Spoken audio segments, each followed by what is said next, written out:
सबको जय मसीह की हालेलुया।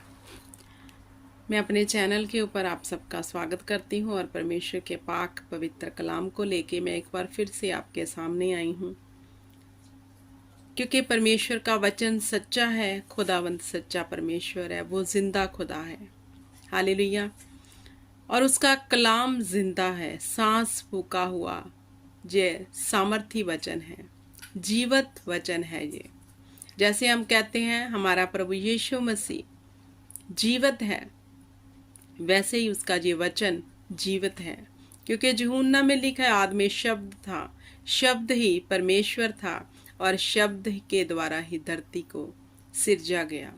मतलब वचन जीवित है, इसलिए वर्क करता है। जो जीवित होता है वो ही काम करता है। हालेलुया।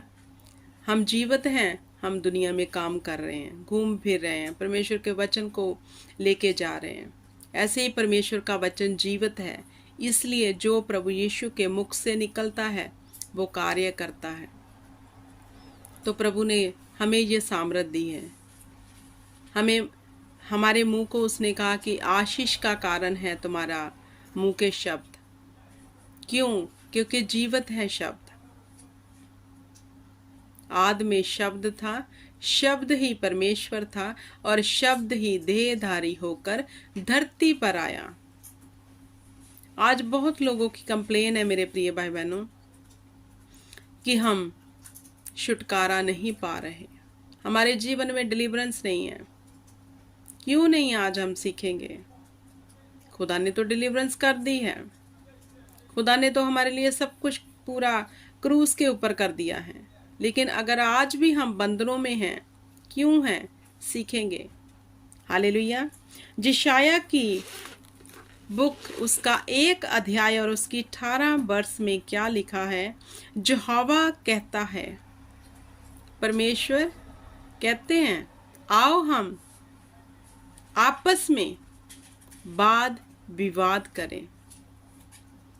तुम्हारे पाप चाहे लाल रंग के हों तो भी वह हिम के समान उजले हो जाएंगे, और चाहे अर्गवानी रंग के हों तो भी वह उनके श्वेत हो जाएंगे।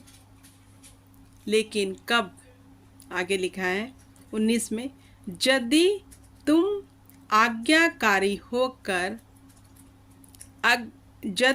आज्ञाकारी होकर मेरी मानो। देखो, खुदा ने कहा तुम्हारे पाप जितने भी घिनौने हैं वे बर्फ की तरह श्वेत हो जाएंगे। लेकिन कब? यदि तुम आज्ञाकारी को मानोगे। हालेलुया। बहुत लोग कहते हैं कि ये ठीक नहीं है, इसके पाप इसके आगे हैं। उनका खुद का भी मानना होगा। वो सोचते होंगे कि मैंने ऐसे जो पाप किए हैं वचन के अगेंस्ट, उसके कारण मैं जीवन में डिलीवरेंस नहीं ले पा रहा हूँ।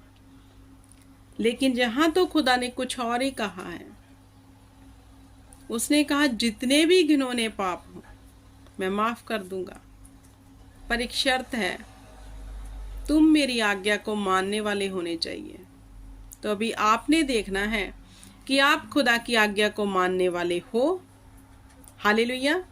अगर आप परमेश्वर की वो 10 आज्ञाएं जो मूसा को 10 कमांडमेंट्स खुदा ने दी थी, उन पर चलते हो, वचन में रहते हो, वचन के अनुसार अपनी चाल को चल रहे हो, तो पाप के कारण आपके जीवन में कोई दुख, कोई मुसीबत नहीं आ सकती। क्योंकि खुदा का वादा है, यहोवा ने कहा आओ हम आपस में वाद विवाद करें। हालेलुया। उसने अपने वचन को लेकर कहा कि आओ हम आपस में वाद विवाद करें। तो कौन जीतेगा? परमेश्वर। क्योंकि उसने जो शब्द खाई है, जो उसने कह दिया वो पूरा करता है। पर आप वचन पर चलने वाले होने चाहिए। वो जो कहता है वो करता है, लेकिन इंसान करता कुछ नहीं है, कहता बहुत कुछ है। और परमेश्वर जिस यहोवा को हम मानते हैं वो कर्म करने वाला परमेश्वर है। वो जीवित है, वो आज भी कर्म कर रहा है, आज भी काम कर रहा है। उसने काम किया, 6 दिन में धरती और आकाश पूरे ब्रह्मांड को रच दिया। हालेलुया। फिर उसने इंसान को बना दिया। जब इंसान बन गया, उसके बाद उसने उसके जीवन में काम करना शुरू कर दिया। तो हमारा परमेश्वर चाहता है कि मेरी संतान कर्म करने वाली होनी चाहिए, ना कि आलस में फंसे होने वाली होनी चाहिए। अगर आप ये मन में धारण कर रहे हो, सोच रहे हो कि हम अभी तक पाप से छूटे नहीं हैं, तो आप यहाँ पर स्पष्ट ये साबित करते हो कि आप आज्ञाकारी में नहीं हो। अगर आप आज्ञाकारी में हैं तो खुदा ने तो कहा, मैं तेरे पाप जो है चाहे लाल रंग के हो तो भी हिम के समान उज्जवल कर दूंगा। खुदा ने कहा, मैं अपनी पीठ के पीछे फेंक दूंगा और याद भी ना करूंगा, पर तुम मेरी आज्ञा को मानने वाले होने चाहिए। हमें कर्म करना है, आज्ञा को मानने का। पाप में है, परमेश्वर के आगे दुआ करो, खुदा हम पे अनुग्रह कर। परमेश्वर के आगे प्रार्थना करो, वो तुम्हें छुड़ाएगा।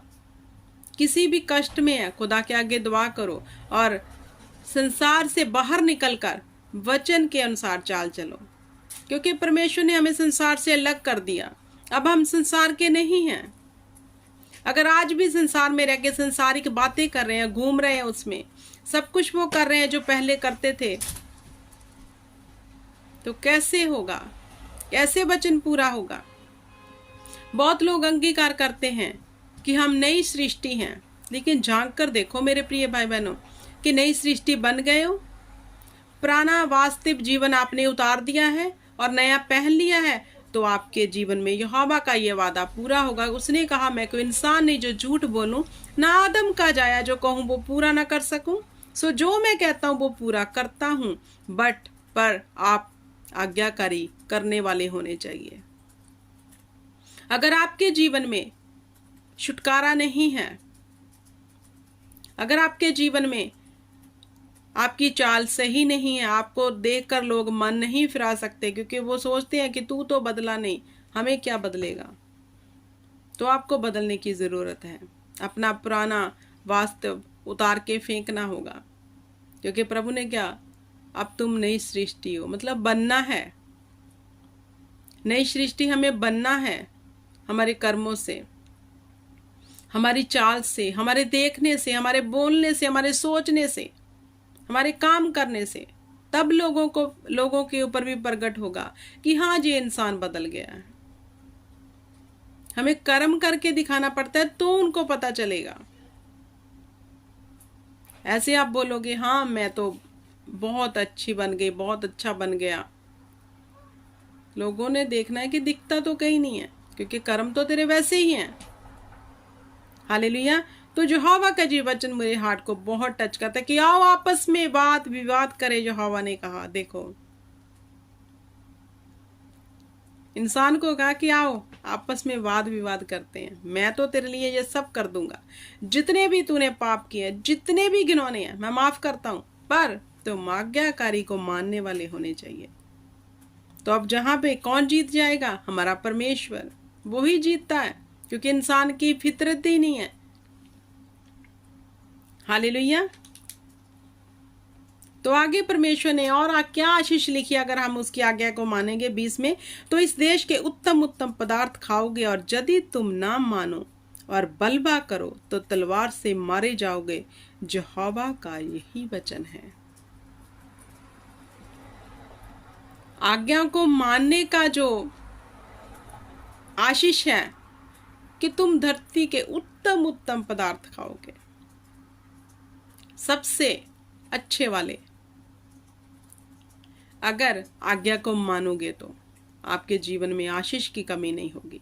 आपके जो आत्मिक जीवन है उसमें भी कोई कमी नहीं आने देगा परमेश्वर, उसमें भी आपको बढ़ाएगा।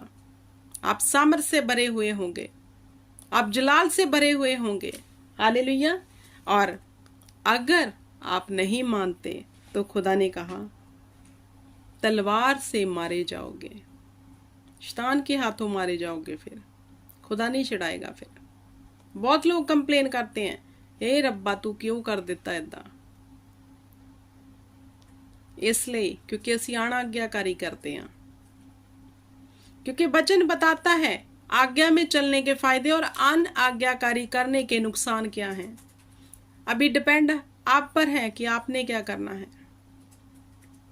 हालेलुया। तो देखो, आज भी आप बैप्टिज्म लेकर आज भी वही दुनिया में तो नहीं घूम रहे, वही रीति रिवाजों में, वही सब अनाज्ञाकारी। खुदा ने बोला तूने इस वे पे नहीं जाना, लेकिन आप इसी में हो। खुदा ने कहा तू चोरी ना कर, जिना ना कर, व्यभिचार ना कर, किसी की झूठी गवाही ना दे, किसी पे दोष मत लगा। अगर ये सब आज भी आप कर रहे हो, चुगली कर रहे हो, निंदा कर रहे हो, तो यहाँ पे आपने देखा है अनाज्ञाकारी करने का कितना बड़ा खुमियाजा भुगतना पड़ता है। आज्ञाकारी करो, मानो, तो आशीष को देखोगे, दुनिया भी देखेगी आपकी आशीष को। फिर इंसान कर्मों से पहचाना जाता है, बोलों से नहीं। कर्म करने हैं, प्रार्थना करने वाले होने चाहिए, बाइबल पढ़ने वाले होने चाहिए, अच्छी शिक्षा को धारण किए होने चाहिए, जो कहते हो वो करने वाले होने चाहिए। हालेलुया। तो परमेश्वर आपको बड़ी आशीष देंगे। इस वचन के बीच में से मैं दुआ करती हूँ कि खुदा आपको आशीष दे, बरकत दे और आपको बुद्धि मिले, समझ मिले, आप इन चीज़ों से बाहर निकल पाओ।